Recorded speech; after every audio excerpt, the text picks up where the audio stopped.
Terserah. Bismillahirrahmanirrahim. Assalamualaikum warahmatullahi wabarakatuh. Waalaikumsalam warahmatullahi wabarakatuh. Baik teman-teman, di sini kami dari kelompok 2. Langsung saja kami di sini akan mempresentasikan hasil kerja kami dengan judul prinsip dan komponen perkembangan kurikulum. Materi pertama yang akan dibawakan oleh Pengembangan kurikulum merupakan proses berkelanjutan dalam mengorganisasikan pelaksanaan, menilai dan meningkatkan kurikulum agar sesuai dengan kebutuhan siswa, perkembangan teknik ini, serta kemajuan ilmu pengetahuan dan teknologi. Jadi ada beberapa prinsip-prinsip pengembangan kurikulum. Yang pertama, ada prinsip relevansi. Prinsip relevansi itu identik dengan keselarasan atau kesesuaian. Faktor internal dan eksternal harus dipertimbangkan dengan kurikulum ketika menerapkan prinsip relevansi. Secara internal, relevansi mencakup bagaimana elemen-elemen kurikulum seperti tujuan, sumber daya, teknik, struktur, dan penilaian saling berkaitan. Oleh sebab itu, tuntutan siswa dan masyarakat luas harus dipertimbangkan saat menyusun kurikulum. Berkat hal ini, siswa akan lebih siap bersaing di dunia kerja masa depan. Untuk selanjutnya, prinsip fleksibilitas. Tujuan pengembangan kurikulum adalah untuk menyediakan kurikulum yang fleksibel dan adaptif yang dapat disesuaikan untuk mencerminkan perubahan kondisi latar belakang siswa dan perubahan kondisi. Karena kurikulum sangat penting bagi pertumbuhan siswa dalam hal ini. Konsep fleksibel perlu dipertimbangkan sebagai cara untuk meningkatkan standar pendidikan. Untuk selanjutnya ada prinsip kontinuitas. Prinsip kontinuitas menekankan pentingnya keterkaitan materi ajar secara vertikal. Dengan kata lain, kurikulum dirancang agar kompetensi yang diperoleh di jenjang sebelumnya menjadi dasar bagi pembelajaran di jenjang berikutnya, sehingga proses belajar berlangsung secara terintegrasi dan sistematik. Yang keempat ada prinsip efisiensi. Efisiensi dalam hal waktu, uang, dan sumber daya yang tersedia harus dipertimbangkan saat mengembangkan kurikulum. Dengan kata lain, agar proses di pendidikan dapat berlangsung secara efisien dan teratur, sebanyak mungkin energi dan waktu dan uang harus dikorbankan untuk mencapai sebanyak mungkin tujuan. Yang kelima ada prinsip efektivitas. Jadi prinsip efektivitas adalah kondisi dinamis yang mencerminkan keberhasilan rencana yang telah disusun. Yang selanjutnya ada prinsip kontinuitas. Kurikulum harus disusun secara berjenjang dan berkelanjutan dari kelas rendah ke kelas tinggi agar proses pembelajaran dapat berlangsung dengan sistematik dan terarah.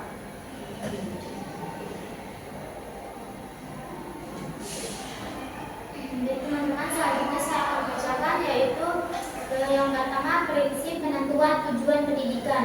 Tujuan pendidikan mencakup baik tujuan umum maupun tujuan khusus. Yang kedua ada prinsip pemilihan isi pendidikan atau kurikulum. Ada beberapa faktor yang perlu dipertimbangkan ketika menentukan materi kurikulum. Yang pertama yaitu hasil belajar yang jelas dan ringkas harus digunakan untuk rumusan tujuan pembelajaran. Yang kedua yaitu materi pembelajaran harus mencakup elemen pengetahuan, sikap, dan keterampilan. Ketiga, ada unit kurikulum harus direncanakan secara rasional dan sistematis yang memerlukan pengajaran simultan dan berurutan dari ketiga dominan pembelajaran di kelas. Yang ketiga ada prinsip pemilihan proses belajar mengajar. Sangat penting untuk mempertimbangkan hal-hal tersebut selama proses pembelajaran. Ada beberapa baik metode dan teknik pengajaran sesuai dengan pembelajarannya. Di situ teman-teman bisa media dan alat pengajaran. Perencanaan dan inventarisasi alat serta media yang tersedia beserta pengelompokan mereka menjadi bahan pembelajaran seperti buku teks atau modul. Yang kelima ada prinsip berkenan dengan penilaian. Fase terakhir dalam proses pembelajaran adalah penilaian. Yang selanjutnya ada poin yang ketiga, yaitu ada yang poin kedua ada komponen kurikulum. Dalam pengembangan kurikulum terdapat 4 komponen utama yang saling berkaitan, yaitu yang pertama tujuan, isi atau materi, ada proses, dan evaluasi. Yang pertama yaitu tujuan pendidikan. Tujuan pendidikan adalah arah atau sasaran yang harus dipahami melalui proses pendidikan. Tujuan pendidikan kurikulum dibagi menjadi beberapa tingkatan, yaitu ada beberapa poin di situ teman-teman bisa baca sendiri. Yang kedua ada isi atau materi pembelajaran. Materi pembelajaran adalah materi yang diajarkan kepada siswa untuk mencapai tujuannya. Tujuan pendidikannya yaitu ada beberapa ciri-ciri materi di situ. Teman-teman juga bisa baca sendiri. Yang ketiga ada proses pembelajaran. Proses pembelajaran ini untuk mencapai kompetensi tertentu, guru dan siswa terlibat dalam aktivitas interaktif selama proses pembelajaran. Yang selanjutnya poin yang terakhir akan dibacakan oleh Olivia. Poin terakhir, standar nasional pendidikan dan kaitannya dengan kurikulum. Standar nasional pendidikan merupakan kriteria minimum yang harus dipenuhi oleh sistem pendidikan nasional di Republik Indonesia. Ketentuan mengenai MSNP diatur dalam Peraturan Menteri Nomor 19 Tahun 2005 tentang Standar Nasional Pendidikan. Yang kedua, komponen standar nasional pendidikan. Yang pertama ada standar isi, yang kedua standar proses, yang ketiga standar kompetensi lulusan, yang keempat standar pendidik dan standar pendidik, kelima standar sarana dan prasarana, keenam standar pembiayaan, 7 standar pengelolaan, dan yang kedelapan standar penilaian.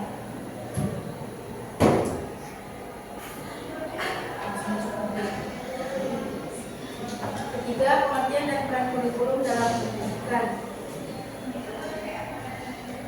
Istilah kurikulum merujuk pada kumpulan rencana atau peraturan yang berkaitan dengan tujuan, materi pelajaran, dan konteks pendidikan, serta metode yang digunakan sebagai pedoman dalam menyusun kurikulum dan silabus pada setiap tingkat pendidikan. Kurikulum sangat penting untuk mencapai tujuan pembelajaran. Ada 3 peran yang dianggap sangat penting. Yang pertama, peran konservatif, yang kedua peran kritis, dan yang ketiga evaluatif. Sementara itu, kurikulum memiliki tujuan sebagai berikut. Yang pertama, sebagai cara untuk memenuhi kebutuhan manusia dan mencapai tujuan sesuai dengan tujuan yang telah ditetapkan. Yang kedua, program dan kebijakan harus dilaksanakan oleh baik objek maupun subjek. Yang ketiga, lanjutan, khususnya untuk menyediakan materi bagi mereka yang memutuskan tidak melanjutkan dan mempersiapkan diri untuk tahap pendidikan berikutnya. Yang keempat, sebagai panduan untuk mengevaluasi persyaratan dan memenuhi pendidikan proses atau sebagai batasan terhadap apa yang dapat dilakukan dalam satu semester atau pada tingkat pendidikan. Kaitkan standar nasional pendidikan dengan kurikulum.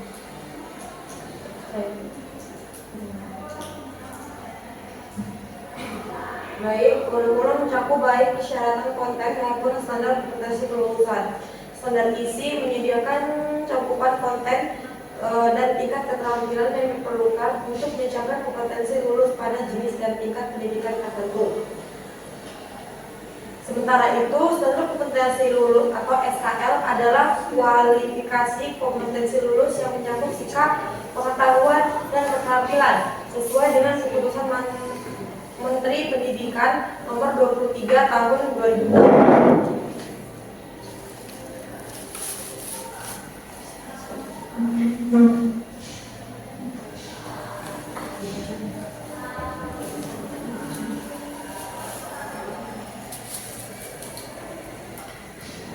Yang selanjutnya ada peran kurikulum dalam menjamin ketercapaian SNP. Sebagai acuan dasar standar pendidikan nasional atau SNP ditetapkan berdasarkan Undang-Undang Sistem Pendidikan Nasional. Pemerintah telah menetapkan SNP ini untuk diimplementasikan oleh seluruh pihak yang terlibat dalam pengelolaan dan penyelenggaraan pendidik.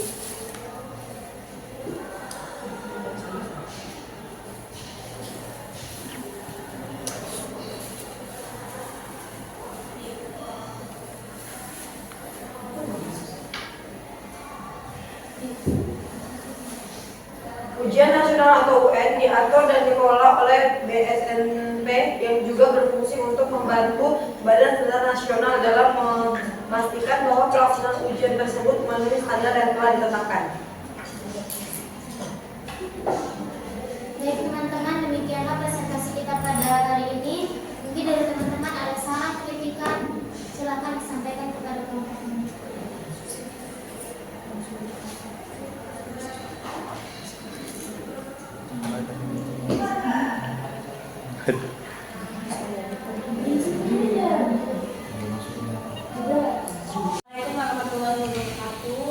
Waalaikumsalam warahmatullahi wabarakatuh. Izin bertanya, di bagian pengertian yang bagian 3 pengertian dan peran kurikulum dalam pendidikan, yang poin ke apa? Yang bagian 3 yang pengertian dan peran kurikulum dalam pendidikan itu ada di bawah. Yang 3 peran dianggap sangat penting: peran konservatif, peran kritis dan evaluatif, serta peran kreatif. 1, 2, 3. Pertanyaan saya itu yang bagian konservatisme itu kan merupakan pendekatan untuk mewariskan nilai-nilai budaya yang tetap relevan hingga saat ini. Itu bagaimana cara kalian mengajarkan nilai-nilai budaya yang sudah mungkin bagi anak-anak SD mereka jarang ada yang tahu. Itu bagi kalian gimana cara menerapkan nilai-nilai budaya yang tetap relevan untuk mereka?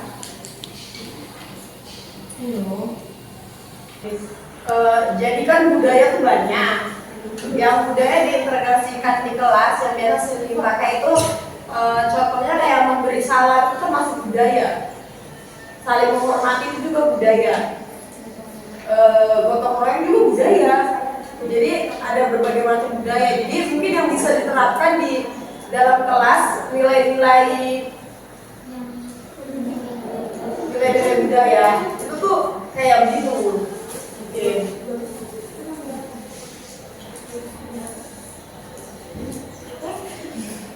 Apakah kurang jelas atau nggak apa-apa, jadi mereka tahu. Jadi yang lebih susah lagi apa? Sama ya. Kamu berdoa cuma nyentuh. Sudah di. Ya, makasih. Nanti editnya itu. Baik teman-teman, apakah masih ada yang mau ditanyakan? Tidak, kami akan tutup. Demikianlah presentasi kita pada pagi menjelang siang hari ini. Apabila ada kurang atau kelebihannya, mohon maaf yang sebesar-besarnya. Wassalamualaikum warahmatullahi wabarakatuh. Waalaikumsalam.